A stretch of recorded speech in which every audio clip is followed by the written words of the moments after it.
Thanks everyone. It's lovely to be here today and to be talking about methamphetamine with you, and I'd love to talk more with you over lunch and at other times during the day.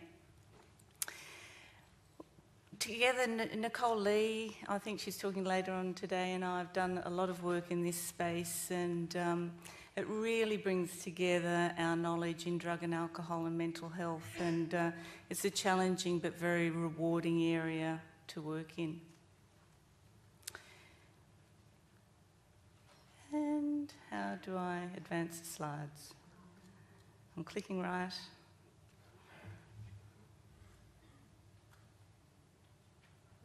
Thanks.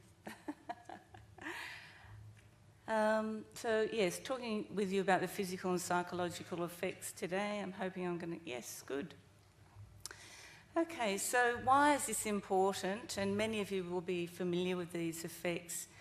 It's really, I think, very important to remind ourselves of these because it's what should inform our public health responses. And for me, as a clinical psychologist, I'm really interested in addressing both the physical and mental health as well as the drug use in people who use methamphetamines. And overall, I think this will help draw people into treatment and engage them in treatment. So at the end of today's talk, I want to give a little bit of a recommendation about how we might approach methamphetamine use as well. So as previous speakers have said this morning, why do people use methamphetamine? It's because it's fun.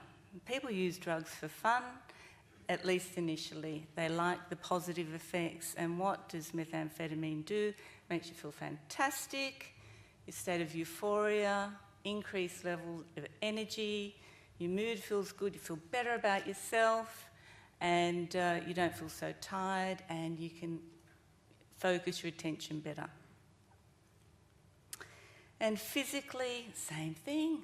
You feel great. So you get increased heart rate, respiration, blood pressure goes up, you don't eat so much, you can't do without that.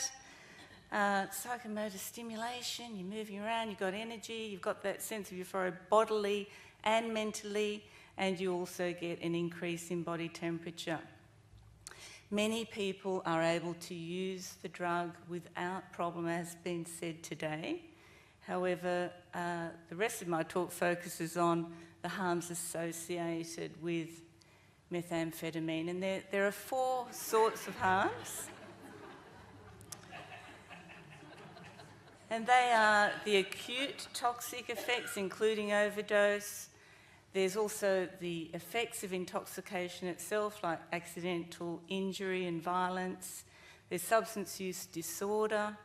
And then there's the sustained chronic use, which is associated with various chronic diseases, bloodborne virus, and mental disorders. So I'm going to go through all of those.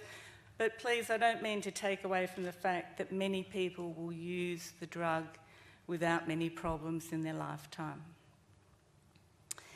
So by context, you've hardly ever seen a methamphetamine user who doesn't use other drugs. So it's something that, even though we're focusing on methamphetamine today, most users just don't use methamphetamine. And one of the things I'm going to go back to later today in my talk is the fact that a lot of methamphetamine users smoke. That's something that we don't give a lot of attention to in drug and alcohol, but that does interact with the cardiac toxicity of methamphetamine, so it's something I'm personally interested in. But in terms of the other drugs like alcohol mixing with methamphetamines, you get the increase in heart rate and blood pressure, which can be problematic. A lot of people who use heroin also use methamphetamine. You get that increase in demand for oxygen, at the same time a decrease in respiration, and that can lead to cardiac failure. And people often combine psychostimulants as well, so that has the vasoconstrictive and cardiotoxic effects. So when you're looking at methamphetamine users and the harms associated, it's within the context of the other drugs that they've used on that occasion as well. and multiple substances are detected in around half of fatal toxicity cases. Having said that, and what's one of the problems with focusing on ice is that we must remember that toxic reactions can occur irrespective of dose, frequency, route of administration, and can occur with small amounts.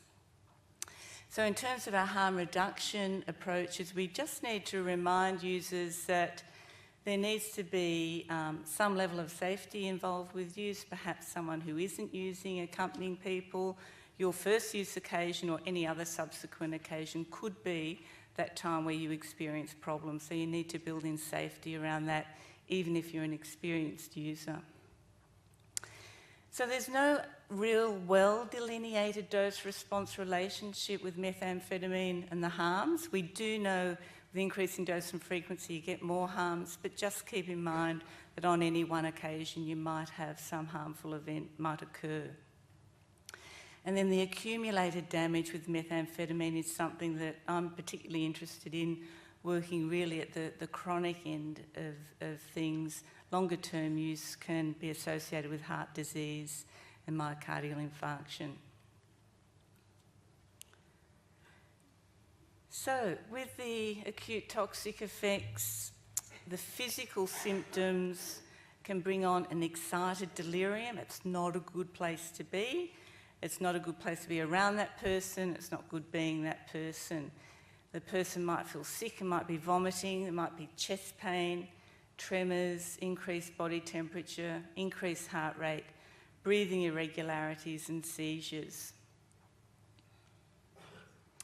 And the psychological side of that, the other side of the physical health coin, is the psychological side, where people originally use for euphoria, but what they experience is extreme anxiety, panic, agitation, feelings of paranoia, hallucinations, and again that excited delirium. So it's not a good feel. Psychostimulant overdoses can be fatal, triggering cardiac arrhythmias and stroke, and these are otherwise unusual in healthy young adults. So you can see the death of young people due to these overdoses associated with those problems. And there's increasing research in the space and thought that crude mortality rates are similar to that might be seen among opioid users. Mentioned earlier today, one of the harm reduction approaches is drug testing by the road testing. I think that's really a good idea if we continue and emphasise that.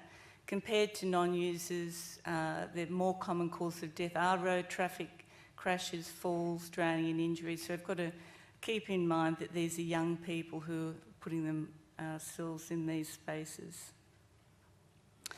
So I don't know, just for this talk I immersed myself in DSM-5. I don't know if you've done that yet, but a lot of the articles talk about dependence, whereas you go to DSM-5 and it's really not talking about dependence anymore, so I thought I'd update my slides, but really it's very similar. And it's a cluster of cognitive, behavioural and physiological symptoms which involve impaired control around the substance, social impairment, not getting on with people as well as used to, and also work and family, risky use, so operating machinery or whatever whilst using, and pharmacological criteria like tolerance and withdrawal. And now, rather than dependence, we're talking about mild, moderate or severe substance use disorder. So for methamphetamine use, dependence or a more severe disorder may be chronic, or it could involve binging and brief drug-free periods. So it's important to talk with people about the fact that binging might actually be a disorder problematic itself. Just because there are drug-free periods doesn't mean someone doesn't have a problem, and is associated strongly with smoking and injecting as routes of administration and potency of the drug. And then really crucially, I think in all of this, we have to remember that at the end of the day, the most important thing is to stay alive, and bloodborne virus transmission is really, really important for us to consider with methamphetamine use. Sharing, use, injecting equipment has been mentioned also today, and also the fact that methamphetamine users, has been said, have great sex. So, using increases sexual arousal, but with it comes those dangers. People do actually use it to enhance their sex lives, and that might be accompanied by unprotected sex. So it's really important for people to take precautions. And among gay men who use methamphetamine, there is an elevated incidence of HIV. So it's that we need to make sure that people are getting the message not only around injecting equipment, but also harm reduction in terms of sexual risk-taking behaviour as well. The other things that we often see on news reports and things like that, particularly the skin lesions, there are other physical consequences of methamphetamine, the gum disease, teeth grinding and decay. There's a poor sleep that someone mentioned earlier today, and that's really essential in methamphetamine users to address, because it underlines problems with mood, physical health problems. We really have to address sleep in methamphetamine users and any other drug user as well. Dehydration's a big problem, can be associated with kidney problems, and then also because they're not eating well and don't have a healthy lifestyle, there's lowered immunity too. So mental health, that's something as a clinical psychologist that I'm really, I guess, fascinated with, that methamphetamine really brings to the fore for all of us as clinicians, not only physical health problems, but also quite florid mental health problems as well. It's a drug that brings dual diagnosis together, if you like. You've got the drug use and very florid mental health problems. So you can experience psychosis using the drug. Mood and anxiety disorders are very, very common. Violence is a possibility, and the next speaker is going to talk about the cognitive deficits that are also associated with the drug taking. So I'll just look at these in turn. And so psychosis is typically transient, can last between hours or days. It's very scary for the person, very scary for the drug and mental health workers who, and indeed the AMBOs and police, etc. Delusions often are associated with persecution, so the person's really scared, really might be on the attack, and hallucinations tend to be commonly auditory and visual. And the person's understandably emotionally labile, agitated and hostile because they're believing things are happening to them and they're acting accordingly. And then they might also be engaging in repetitive stereotype behaviour and social withdrawal. Depression, anxiety, incredibly common. Most people who use methamphetamine use report a lifetime history of depression, and rates of suicidal ideation and attempted suicide are high among methamphetamine users. A quarter of psychostimulant users have a lifetime history of attempted suicide, which compares to less than 5% in the general population. And depression, suicide and anxiety are associated with longer use, frequent use, and also dependence. And it's probably the combination of depression, the intoxicating effects of the drug, and the stresses of the illicit drug-using lifestyle, which increases the risk of suicide among people who use methamphetamine.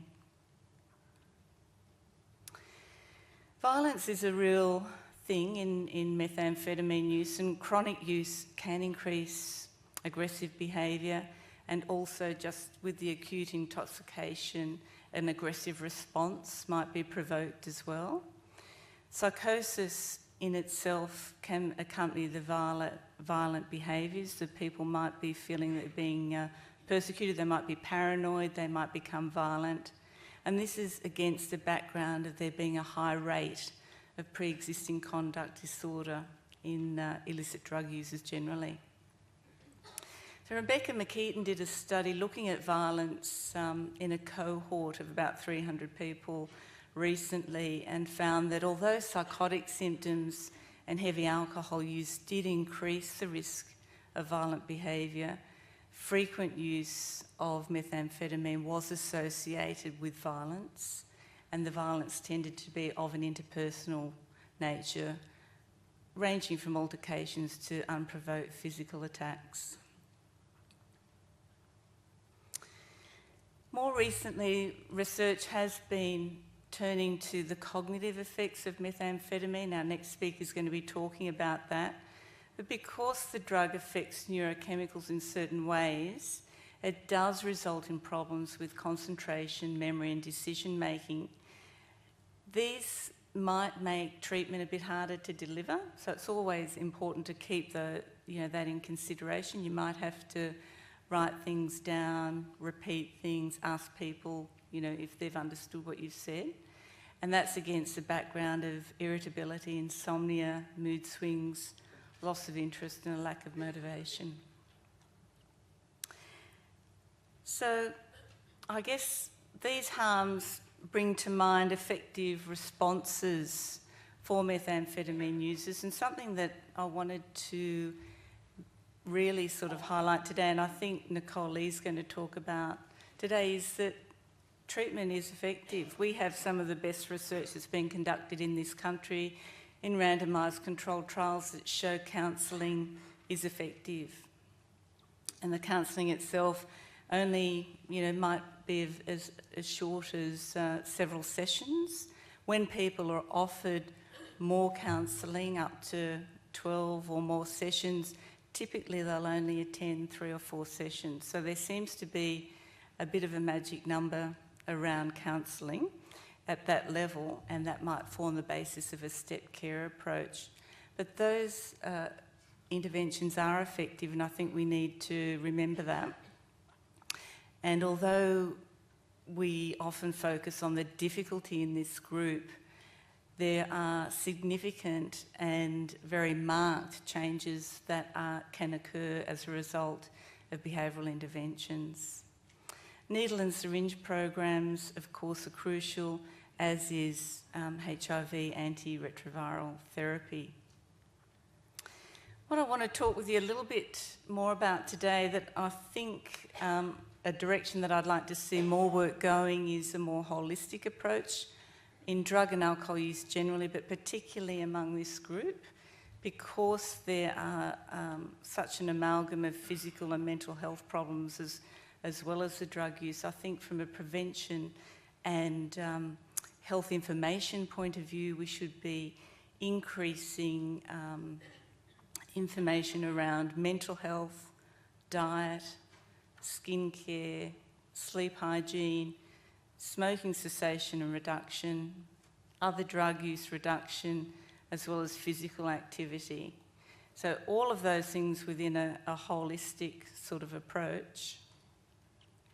And in the work that I've been doing with Pete Kelly, who's a clinical psychologist at the University of Wollongong, we've been working with substance users in residential settings and also outpatient settings, also people with mental health problems. And we've been looking at a healthy lifestyles approach to substance use, smoking, diet and activity.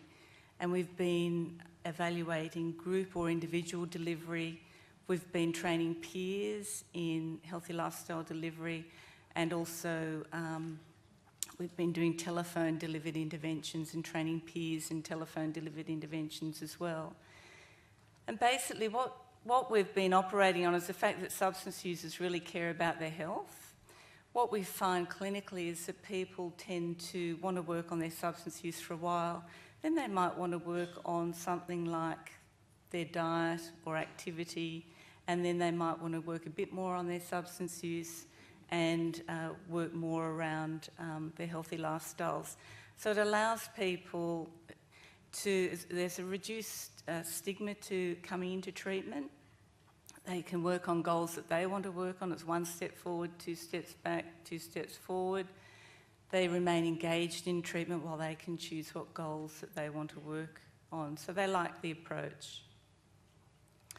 Where it makes sense, particularly with methamphetamine users, is the fact that any population of drug and alcohol users, people who've been enrolled in drug and alcohol treatment, the primary cause of death is cardiovascular disease, and that tends to be smoking related.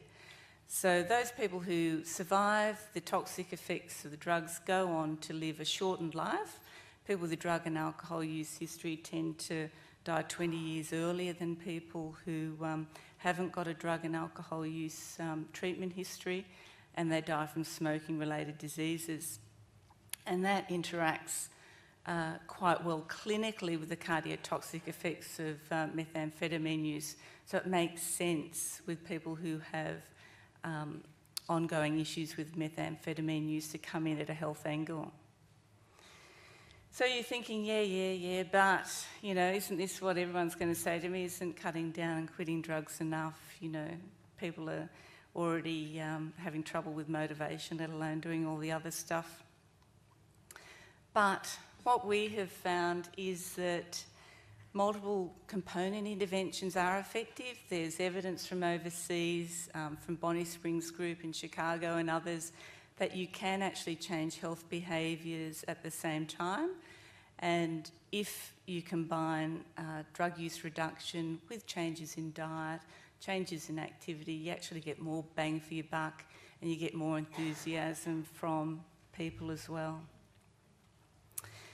So I guess what I wanted to talk with you about today, just have you thinking about, while addressing substance use, in this case methamphetamine use, it's useful to monitor the mental health problems. Often the level of depression and anxiety will reduce as the methamphetamine use reduces, but it may need to be addressed separately.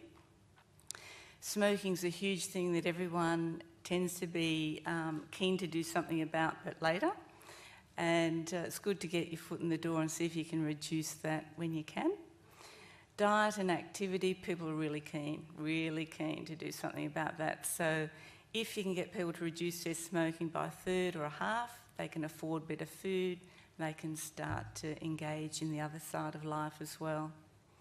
So in terms of a harm reduction and treatment approach, I'd like to recommend this sort of holistic approach to engage and offer a flexible sort of alternative for people. Last slide. I think as a clinical psychologist, I'm really keen to not just be a clinical psychologist, but a health psychologist. It just makes sense. Methamphetamine brings all that together to address the physical and mental health concerns that people have. I think we can do a lot early on, even among people who are never going to experience major harms associated with their methamphetamine use. To help prevent that from happening, we need to get more information out there to people effectively and include some of these health messages. And then once people are in treatment, maybe think about a healthy lifestyles approach in a residential setting or in an outpatient setting. So thanks for your time today.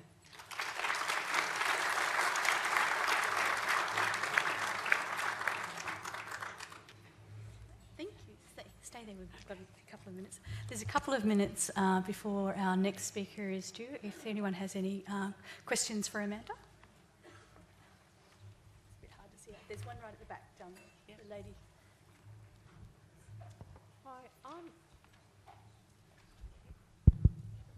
Hi, I've got a question around sexual health. I've seen the information coming out around HIV and same-sex risk factors. I haven't seen very much out around the risk factors of the spread of STIs such as chlamydia and unprotected sex. And I'm feeling like I've been running a course around methamphetamines for a few years now, and I'm starting to say more and more often that we don't talk about sex enough, and we don't talk about it enough with young women and young men, because people are doing it, and we don't necessarily have any way of measuring the increase in STIs out there. Do you have any comment on that? I haven't actually got that information around STIs, but I think it just makes sense to talk about safe sex behaviour with drug users generally, and particularly methamphetamine users, and just it does about not sharing needles and stuff like that. It's just, it doesn't make sense to change one and not the other, so it goes hand in hand, yeah. Thanks. Sid Baroni, Griffith Aboriginal Medical Service. Any indication of how often a safe user is using? The Australian Institute of Health and Welfare data referred to people using more than monthly starting to accrue harms. In the old days, we used to kind of say weekly. So I'd say more than monthly, you're starting a bit of a slippery slope, and weekly, you're really looking at regular use then. Questions at the front. Yep. Hi, thank you. I'm a dual diagnosis clinician in an acute mental health setting, and what we're finding, or what staff are noticing, is that there's a high intake of people coming in for drug-induced psychosis, and they're experiencing a lot of frustration because they're also dealing with a lot of assaults on them. What's your suggestion as to how we can best support staff in the mental health setting to manage this? Good question. I don't actually work in the acute setting, but traditionally, the basic safety sorts of procedures should be in place. And I don't know what it's like where you work in inpatient setting, but I've noticed there's a marked difference between mental health inpatient settings and detox settings. The detox settings got a lot of length, have low lighting and a calm environment. And in mental health settings, I've noticed that there isn't that approach. I don't know whether that's what you've experienced. But I think we could do a lot around the ward environment. Look, it's a really difficult situation.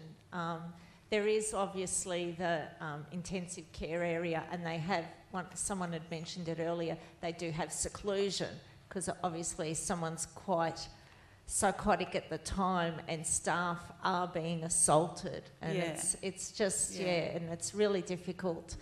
They're struggling to understand why they're utilising all their beds for this.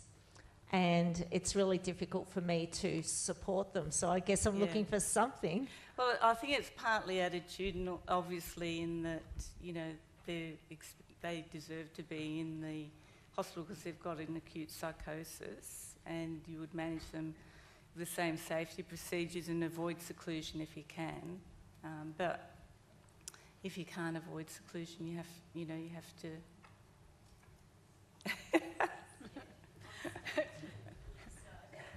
Thank you for the good curly question at the end. Can I suggest that this is such an important issue that you might try and continue that conversation over the lunchtime break. But please join with me in thanking Amanda again for a fantastic presentation. Thank you.